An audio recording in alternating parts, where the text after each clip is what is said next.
أعوذ بالله من الشيطان الرجيم. بسم الله الرحمن الرحيم. ولقد آتينا موسى الكتاب فلا تكن في مرية من لقائه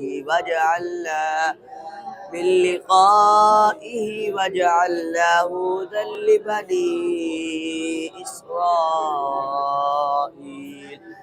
وجعلنا منهم أئمة يهدون بأمرنا لما صبروا وكانوا بآياتنا يوقنون.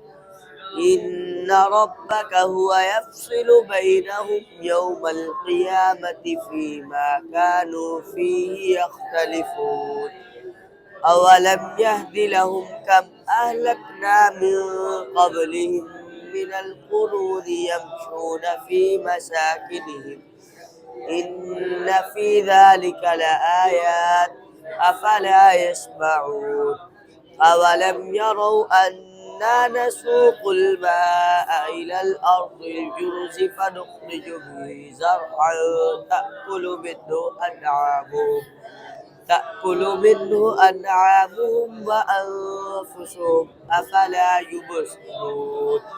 ويقولون متى هذا الفتح إن كنتم صادقين.